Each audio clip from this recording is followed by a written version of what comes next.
So, Max is having this wild apocalyptic dream about a massive tornado wiping out her town, which is a totally normal way to start the day. She wakes up back in her photography class, super disoriented, trying to figure out if she just had a nightmare or a premonition. The class is a whole vibe, with the teacher, Mr. Jefferson, yapping about photography and the selfie tradition. Max is just trying to blend in, but Victoria, the school's queen bee, is already on her case. Max gets called out and totally fumbles a question, making things extra awkward.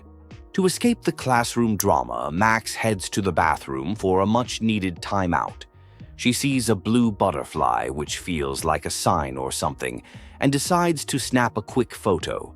It's a rare moment of peace before things get chaotic again. Suddenly, things escalate. Nathan Prescott, the resident rich kid with major issues, storms in with a blue-haired girl. They're arguing about money and drugs, and it gets super intense. Nathan pulls a gun, and Max, hiding in a stall, witnesses him shoot the girl. It's a genuinely shocking moment. In a panic, Max reaches out her hand and somehow rewinds time, finding herself right back in the classroom at the start of the lecture. She's freaking out, trying to process if what she saw was real. When events start repeating themselves, she realizes she has a legit superpower.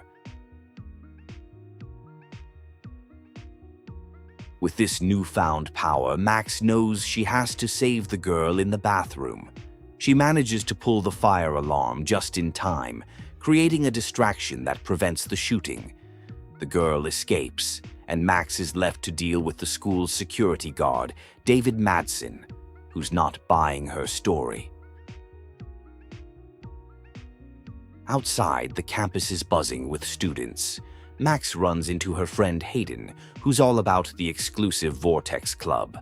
The whole social scene at Blackwell is very cliquey, and Max is clearly on the outside, just trying to navigate the high school hierarchy while also processing her new time-bending abilities. Max starts using her powers for smaller things, like impressing some skater kids by knowing trick names and helping her friend Daniel with a drawing. It's her first real taste of using her ability for something other than life-or-death situations, and she's starting to get the hang of it. She signs a petition from her science teacher, Ms. Grant, to stop David Madsen from installing surveillance cameras all over campus. It's a classic battle of privacy versus security, and Max is firmly on the side of not having a creepy security guard watch her every move. The political drama is real. Victoria and her crew try to block Max from entering the dorm, but Max uses her rewind power to set up a prank involving a falling paint bucket. She gets them soaked and clears her path, proving that her powers can be used for some satisfying petty revenge. It's a small victory. Back in the dorm, drama is brewing. Juliet has locked her roommate Dana in their room, accusing her of sexting her boyfriend. Max, feeling like a Blackwell detective, decides to investigate to clear Dana's name. She snoops around Victoria's room and finds evidence that Victoria framed Dana. Hi there. If you want to enjoy more gaming lore without grinding for 60 hours, hit that subscribe button. I do the grinding so you don't have to. Your support really helps the channel. In the hallway, Max sees David Madsen aggressively questioning Kate Marsh, a quiet, religious student. Max steps in to defend Kate, which doesn't go over well with David, but it solidifies her role as a protector for the school's underdogs. She's not just a bystander anymore. Max bumps into her friend Warren, who's a total science nerd with a crush on her.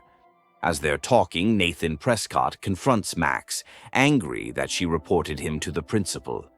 The situation gets heated, and Warren steps in to defend her, only to get beat up by Nathan. Just as Nathan is about to get worse, a truck pulls up, and the blue-haired girl from the bathroom jumps out. It's Chloe Price, Max's childhood best friend, who she hasn't seen in 5 years. The reunion is intense and totally unexpected, adding another layer of chaos to Max's day. Chloe takes Max back to her house, and the vibe is instantly nostalgic, but also different. Chloe's room is a punk rock mess, and she's clearly been through a lot since Max left. They try to reconnect, but there's an obvious tension from the years of silence between them.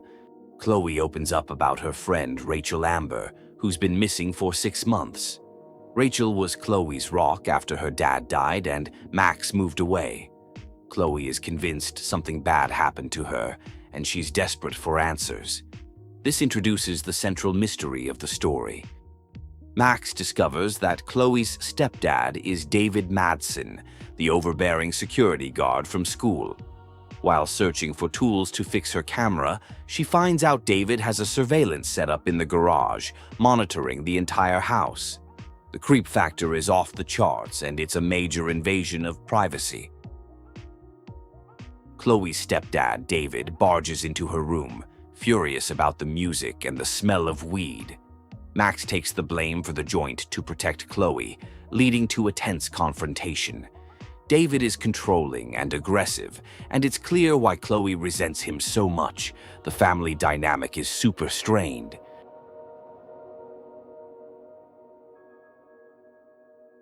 Chloe takes Max to their old childhood spot, a path leading to a lighthouse.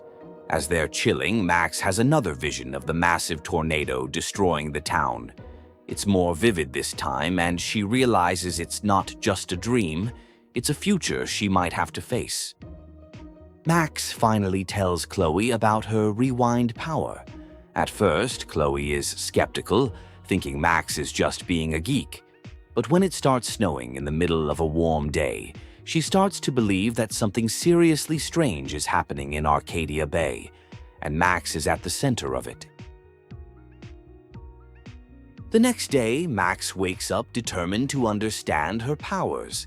The dorm is buzzing with gossip about a viral video of Kate Marsh at a Vortex Club party. It's clear that the social scene at Blackwell is ruthless, and Kate is the latest target of the school's vicious rumor mill. Victoria and her friends are openly mocking Kate in the main hall, writing the link to the video on a mirror. The bullying is relentless and public, and it's obvious how much it's affecting Kate. Max erases the link, but she knows it's only a temporary fix to a much bigger problem. Max goes to Kate's room to talk. Kate is devastated and confused, with no memory of what happened at the party. She suspects she was drugged, and Nathan Prescott was the one who offered to help her. It's clear that Nathan is involved in something much darker than just dealing drugs. Max sees David talking to Nathan in the parking lot, which is a major red flag. She's starting to piece together that David's intense surveillance might be connected to the darker happenings at Blackwell, but his motivations are still a complete mystery. The conspiracy is growing. Max meets a homeless woman outside the diner who knows a lot about the town's secrets, including the influential Prescott family. She also knew Rachel Amber, describing her as a young, pretty girl who seemed worried all the time. It's another small piece of the puzzle surrounding Rachel's disappearance. At the Two Whales diner, Max reconnects with Chloe's mom, Joyce. It's a bittersweet reunion, filled with nostalgia and unspoken sadness about the past 5 years. Joyce is worried about Chloe and hopes Max can be a good influence on her. The weight of their shared history is palpable. Chloe arrives and Max decides to prove her powers. She has Chloe empty her pockets, then rewinds time and correctly names every single item. Chloe is completely blown away. The reality of Max's ability finally sinks in, and Chloe is ready to put it to the test. For the ultimate proof, Max predicts a series of chaotic events in the diner. A trucker dropping his mug, a cop getting an emergency call, 2 guys fighting, and a jukebox malfunctioning. When everything happens exactly as she said, Chloe is officially a believer. The game has changed. As they're leaving, Max gets a frantic call from Kate. Chloe gets jealous, thinking Max is ditching her for her new school friends.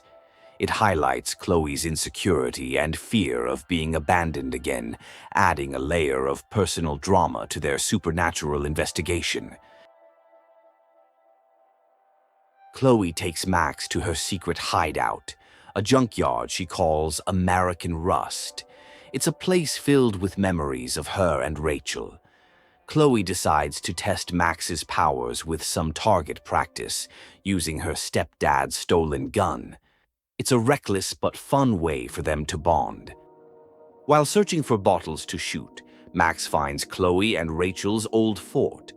Inside, she discovers a letter from Rachel that hints at a secret relationship, one that she seemed ashamed of. It suggests Rachel was hiding things from Chloe, adding another layer of mystery to her character. Max helps Chloe aim, using her rewind ability to guarantee perfect shots. They're having a blast, feeling powerful and carefree for the first time. But using her power starts to take a physical toll on Max, giving her a nosebleed and causing her to pass out. Her powers have a clear limit. Their fun is interrupted by Frank Bowers, Chloe's drug dealer, and a very sketchy character. He's angry that Chloe owes him money and threatens them with a knife. He also reveals he has Rachel's bracelet, implying a much closer relationship with her than Chloe knew about. The situation gets dangerous fast. On the railroad tracks, Chloe is reeling from the revelation that Rachel might have been lying to her. The conversation gets deep, with Chloe admitting she feels abandoned by everyone in her life. It's a moment of raw vulnerability, showing the depth of her pain and trauma. Chloe gets her foot stuck in the tracks just as a train is approaching. Max has to use her powers in a frantic, high-stakes puzzle to free her, involving manipulating machinery and cutting wires. She saves Chloe just in time, solidifying their bond as a life-saving duo. Back at Blackwell, Chloe drops Max off and starts connecting the dots. She brings up chaos theory, suggesting that Max saving her life might be causing the weird weather and the tornado visions. It's the first time they consider that Max's power might have serious, universe-altering consequences. Principal Wells confronts Max about the gun incident, but he seems more concerned with protecting Nathan and the Prescott family's reputation than getting to the truth. It's a frustrating example of the school's corruption and how power and money can override justice. Max helps Warren with a science experiment, using her rewind power to figure out the right chemical to add. She tries different options until she gets it right, showing how her ability can be used for more mundane but still impressive feats. It's a lighter moment amid the growing darkness.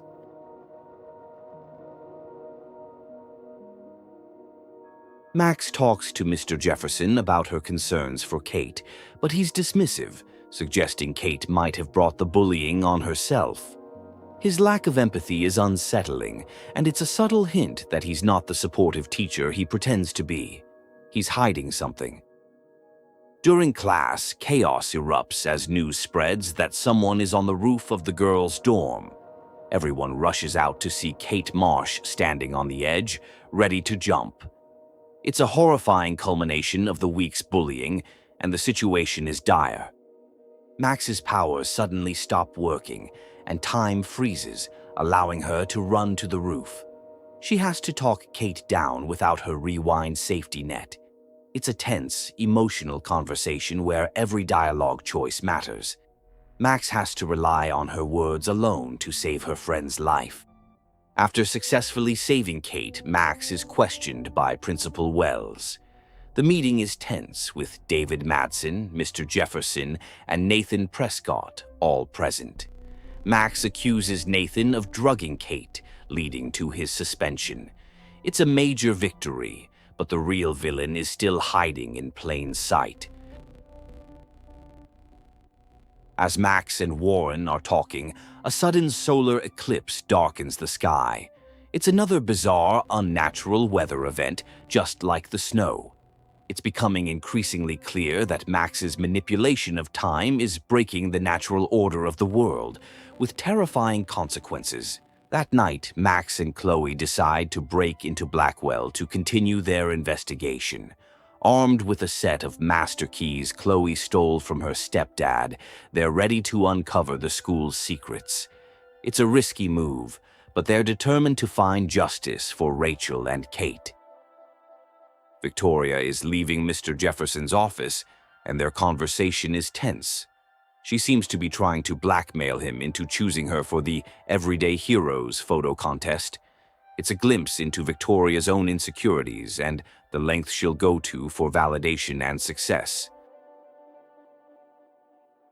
They get stuck trying to open the principal's office, so Max uses her knowledge from Warren to build a makeshift pipe bomb. The plan works, blowing the door open, but it sets off alarms. Max has to rewind time to get them inside without alerting the entire campus. It's a close call. Inside the office, they go through student files. They find that Nathan's record is suspiciously clean, but hidden notes reveal his obsession with Rachel and the dark room.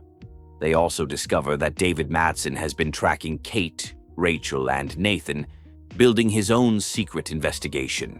On a whim, Chloe suggests they go for a midnight swim in the school pool. It's a moment of spontaneous, rebellious fun. They break in, turn on the music, and just enjoy being teenagers for a little while, a brief escape from the dark and heavy investigation they're caught up in.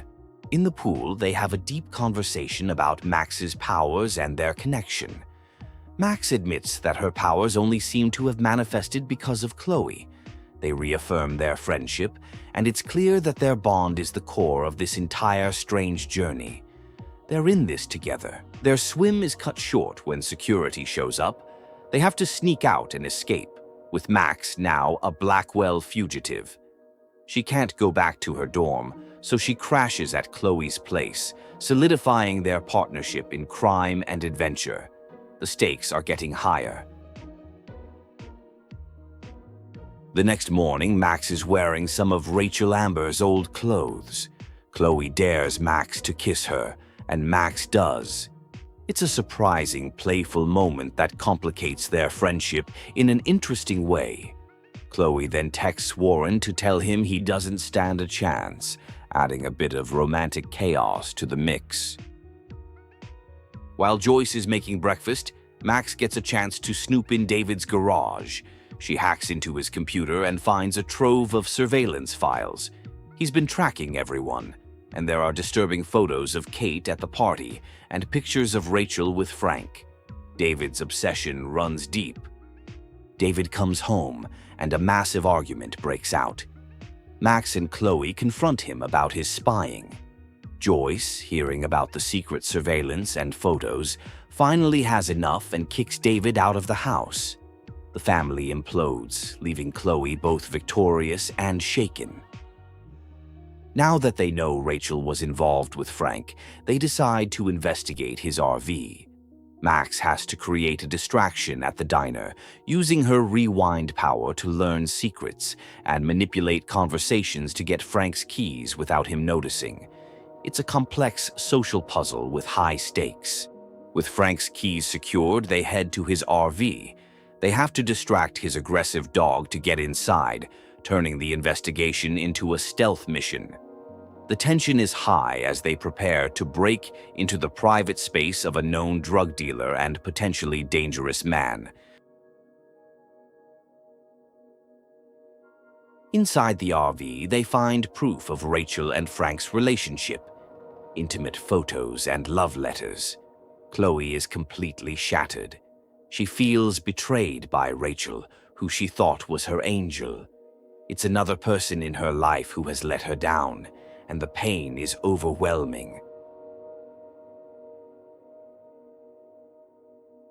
As Chloe is having a breakdown, Max focuses on an old photo of her and a young Chloe with Chloe's dad, William. She's pulled back in time to that day, just hours before William's fatal car accident. She realizes she has the power to change the most pivotal moment in Chloe's life.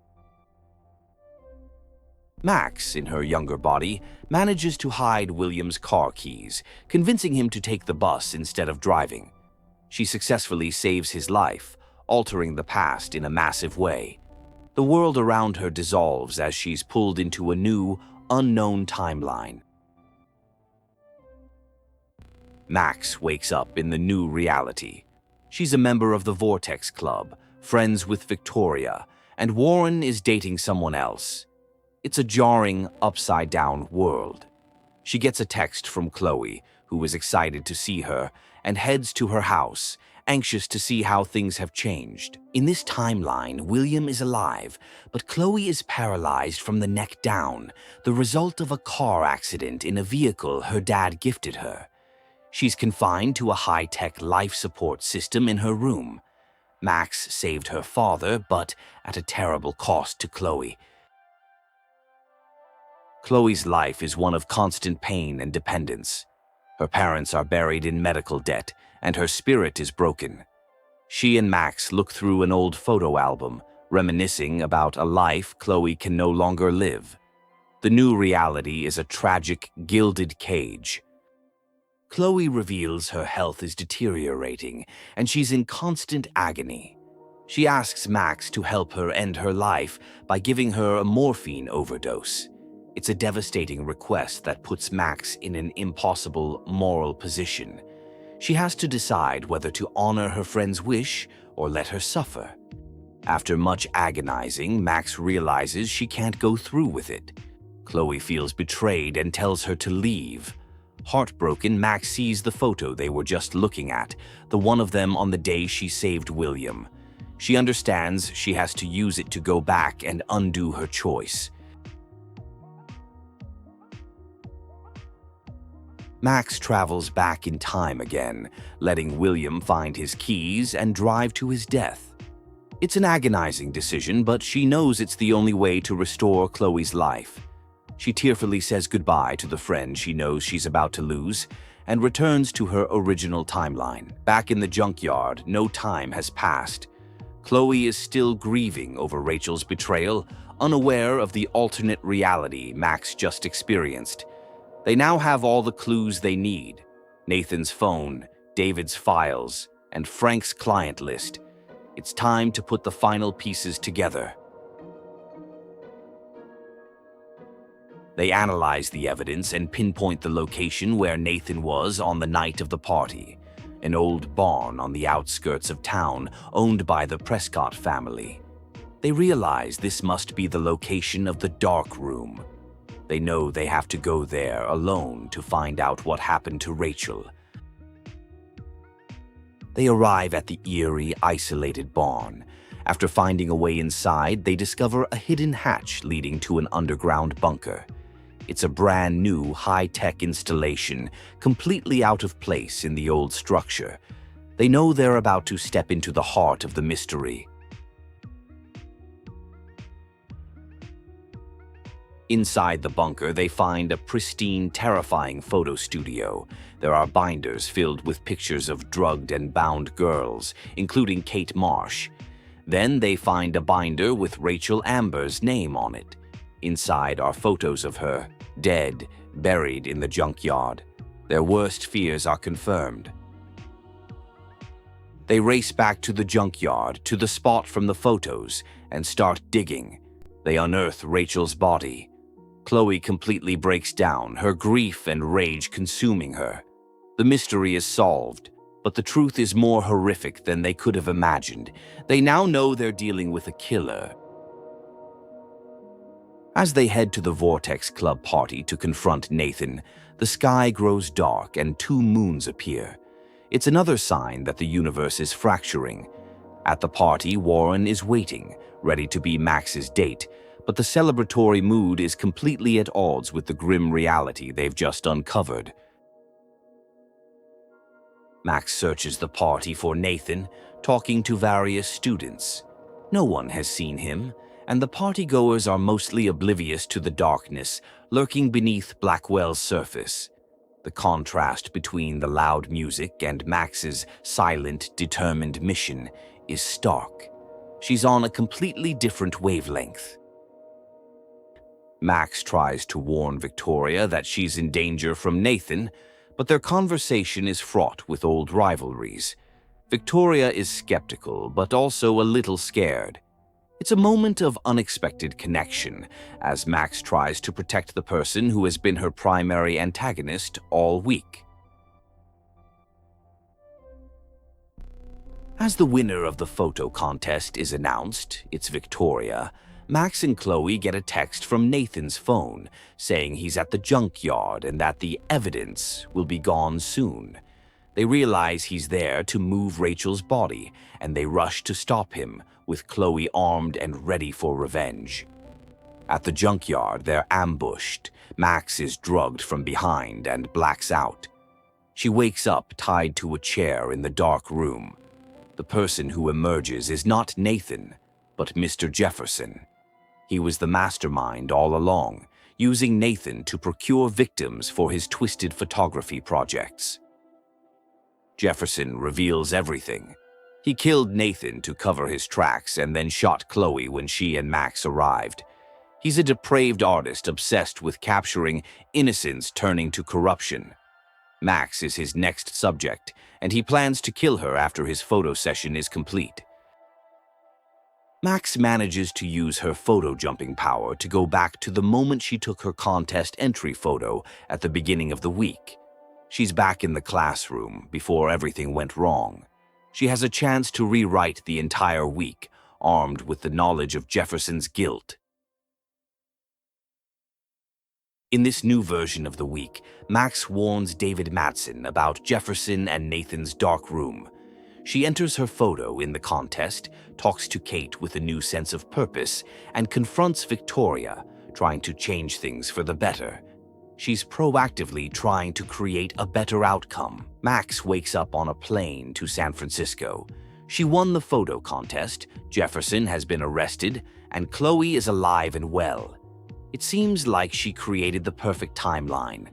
But as she looks at her phone, she sees frantic messages from Chloe. The tornado is still coming for Arcadia Bay. The storm is the one thing she couldn't fix. It's the universe's price for her meddling with time. Realizing she has to be in Arcadia Bay to face it, she uses her winning photo to jump back in time again, sacrificing her perfect future to save her town and her friend. She ends up back in the dark room, in a time loop of Jefferson taunting her. He burns her diary, destroying all the photos she could use to escape. It seems hopeless until David Madsen bursts in. Max has to use her rewind power to guide David and save him from being shot by Jefferson. With Jefferson captured, Max realizes she needs the photo Warren took of them at the party to go back and warn Chloe. She has to leave the bunker and brave the raging storm outside. The town is being torn apart, and she is the only one who can navigate the chaos. Max finally makes it to the Two Whales Diner, which is one of the last safe places in town. It's filled with survivors, including Joyce, Frank, and Warren. It's a brief, emotional reunion before she gets the photo from Warren and prepares for her final, most difficult time jump. Using Warren's photo, Max travels back to the moment before they went into the party. She tells Chloe everything about Jefferson, her being kidnapped, and the alternate reality where Chloe was paralyzed. It's a massive info dump, but Chloe believes her. They now have to stop Jefferson together. They make it to the lighthouse, the only place safe from the storm. As the tornado bears down on Arcadia Bay, Max and Chloe look at the butterfly photo from the bathroom. The first time she used her power, Chloe realizes that Max saving her is what caused the storm. The universe is demanding a price.